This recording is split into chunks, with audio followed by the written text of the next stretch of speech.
Hello friends, आपका स्वागत है हमारे यूट्यूब चैनल पर।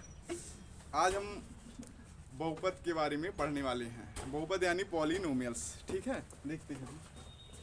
ये हमारा यूट्यूब चैनल है अभिषेक स्टडी एग्जाम्स। आप इसको सब्सक्राइब कर लीजिएगा। इससे रिलेटिव आपको हम ऑथेंटिक जानकारी प्रदान करेंगे जो आपके एग्ज़ाम में बहुत ही महत्वपूर्ण रहेंगी। साथ ही हम आपको अपने अनुभव के बारे में भी बताएंगे। जो एग्ज़ाम हम देने जाते हैं वो एग्ज़ाम कैसे होता है, क्या होता है, इससे बारे में भी हम आपको जानकारी साझा करेंगे। ठीक है, और आपको हम वही न्यूज़ बताएंगे जो ऑथेंटिक होगी, प्रमाणिक होगी। हम आपको कोई भी गलत जानकारी आपसे साझा नहीं करेंगे, इसलिए आप हमारे चैनल को सब्सक्राइब कर सकते हैं।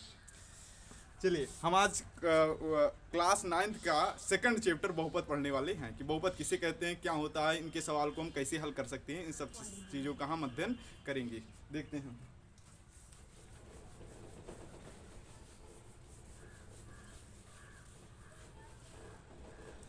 जैसा कि नाम है बहुपद, बहुपद को हम इंग्लिश में पॉलिनोमियल्स कहते हैं। क्या कहते हैं हम? पॉलिनोमियल्स। बहुपद यानी जिस पद में, जिस व्यंजन में बहुत से पद हों उसे हम बहुपद कहेंगे। जिसमें हम बहुत से पद हों उसे हम क्या कहते हैं? बहुपद कहते हैं।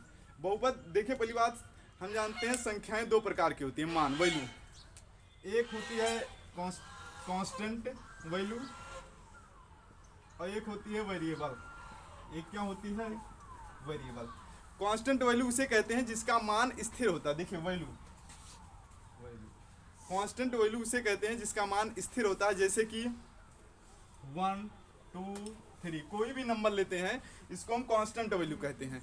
लेकिन जिसका मान हमको पता नहीं होता है उसको हम वेरिएबल वैल्यू कहते हैं। जैसे मान लीजिए x y z a b c, इनका वैल्यू देखिए, हमें x के स्थान पर 4 भी हो सकता है, 3 भी हो सकता है, 2 भी हो सकता है, कुछ भी हो सकता है। इनको हम वैल्यू कहेंगे। अब हम बात करते हैं व्यंजक। व्यंजक किसे कहते हैं? देखिए, अगर हम चर और अचर राशि को आपस में मिला, जोड़ दें या घटा दें तो इसको हम व्यंजक कहते हैं।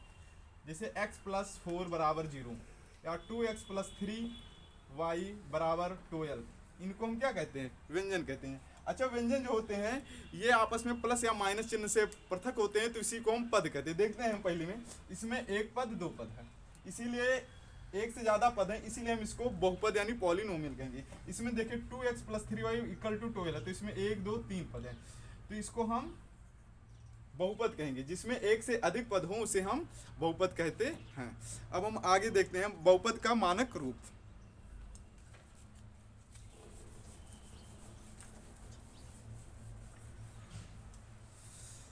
मान लीजिए कोई बहुपद लिखा हुआ है 4x4 + 5x³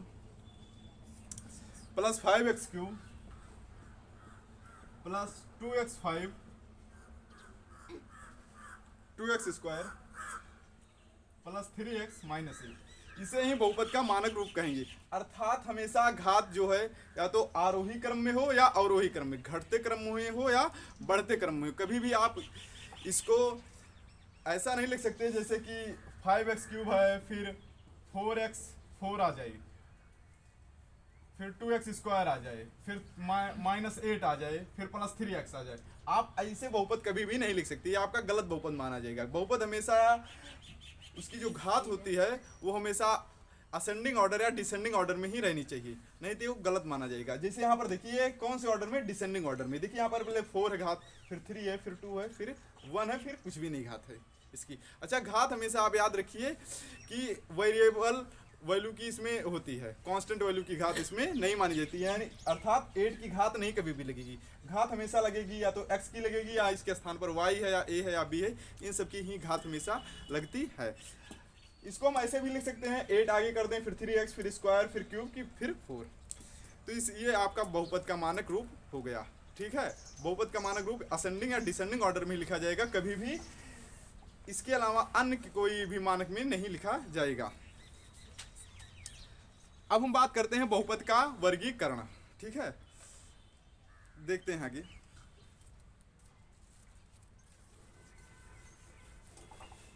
बहुपद के वर्गीकरण में सबसे पहले हम बहुपद की घात समझते हैं कि बहुपद की घात किसे कहते हैं। बहुपद की घात। देखिए मान लीजिए कोई भी हम लिखते हैं, मान लीजिए 5x³ लिख दिए, 2x² लिख दिए, 4x -8 लिख दिए। अच्छा अब हमें ये एक बहुपद है,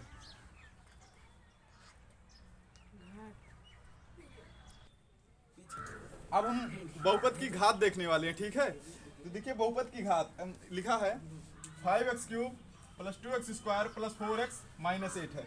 इसमें देखिए 3 भी घात है, 2 भी घात है, 1 भी घात है और कुछ भी घात नहीं है। तो इसकी में ये जो बहुपद है इसकी घात कितनी होगी, तो इसमें जो सबसे बड़ी घात होगी वो सबसे बड़ी घात कितनी है, 3 है ना। तो ये आपकी बहुपद की घात होगी, तो ये अर्थात इस बहुपद की घात 3 होगी। मान लीजिए 2x² है + 4x है बराबर 12 है। इसमें बहुपद की घात बताना हो तो इसकी बहुपद की घात सबसे उच्चतम घात कितनी है, 2 है ना। तो ये बहुपद की घात कितनी होगी इसकी, 2 होगी। ये समझ में आया ना, ठीक है। अब हम आगे देखते हैं बहुपद का वर्गीकरण पदों की संख्या के आधार पर, कितने पद हैं उसके आधार पर हम बहुपद का वर्गीकरण देखेंगे।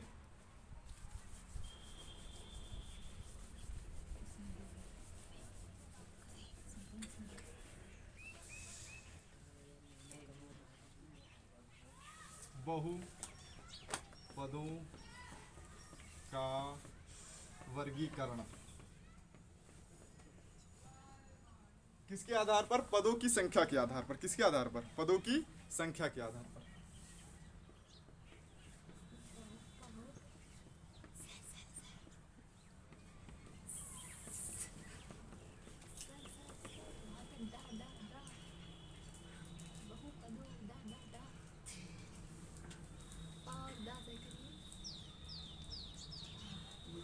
पदों की संख्या के आधार पर देखते हैं, जिसमें केवल एक पद हो, पहली बात उसको हम एक पदी बहुपद कहेंगे। वैसे हम एक पद वाले को बहुपद नहीं मानते हैं, हमेशा एक से अधिक पद हो उसी को हम बहुपद मानते हैं, ठीक है। लेकिन हम इसमें एक पदी बहुपद का भी अध्ययन करेंगे। देखिए पहला है एक पदी बहुपद।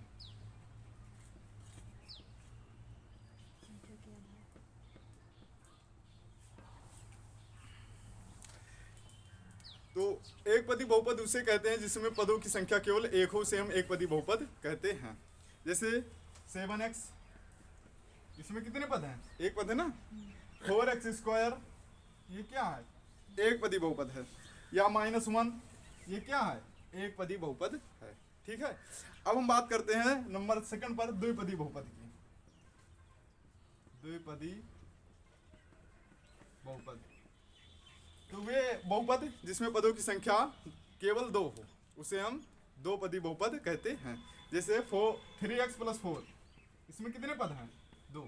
अच्छा हम पद इसमें जो प्लस और माइनस से विभाजित होते हैं उन्हीं को पद मानते हैं, मल्टीप्लाई को हम पद नहीं मानते। जैसे यहाँ 3 और x है तो 3 का मल्टीप्लाई x से हुआ तो ये बहुपद एक पद ही माना जाएगा, भले ही इसमें दो संख्याओं का मल्टीप्लाई आपस में हुआ। प्लस माइनस से अलग होने चाहिए पद के लिए, ठीक है।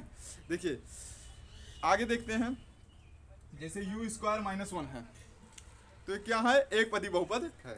ये दो पदी बहुपद है, इसमें दो पद हैं, ठीक है। अब हम देखते हैं त्रिपदी बहुपद, नंबर 3 पर। त्रिपदी बहुपद,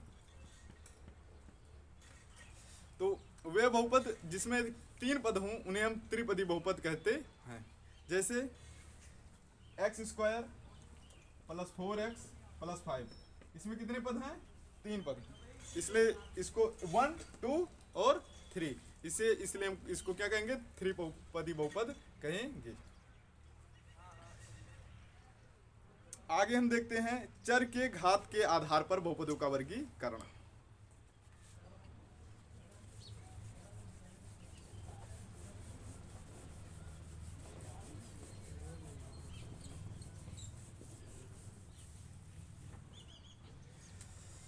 तो चर के घात के आधार पर बहुपदों का वर्गीकरण में नंबर 1 पर आता है रैखिक बहुपद।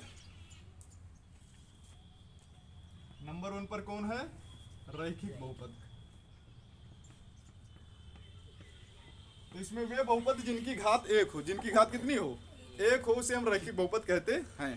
जैसे 5x, अच्छा यहाँ पर देखिए आप सभी लोग, x की घात कुछ नहीं है ना, लेकिन 1 माना जाएगा, इसलिए एक पदी बहुपद हुआ। या जैसे देखते हैं 4x + 5, 4x + 5, इसमें x की घात कितनी है, 1 है ना, इसलिए एक पदी बहुपद हुआ। ठीक है, इसे हम एक पदी नहीं, इसे हम रैखिक बहुपद कहें। वैसे इसमें दो पद है लेकिन रैखिक बहुपद कहेंगे। इसके बाद हम द्विघात बहुपद नंबर सेकंड पर पढ़ते हैं। द्विघात बहुपद,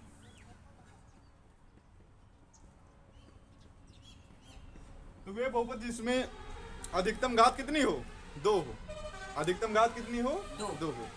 मान लीजिए जैसे x square plus 5x plus 6 है, ये इक्वेशन है ना।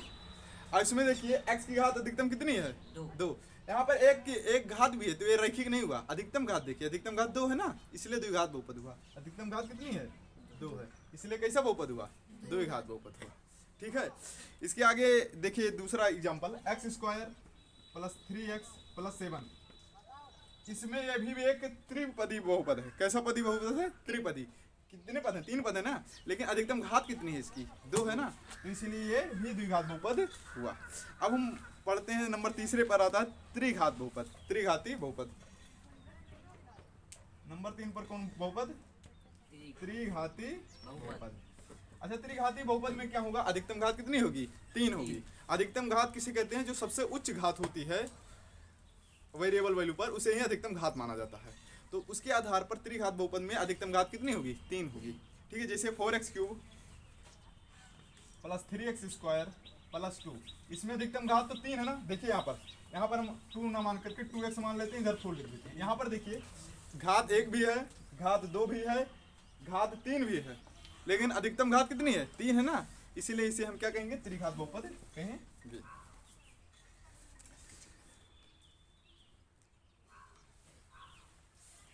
तो आज की क्लास यहीं पर समाप्त होती है।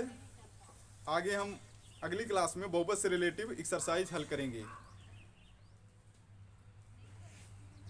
बस सर।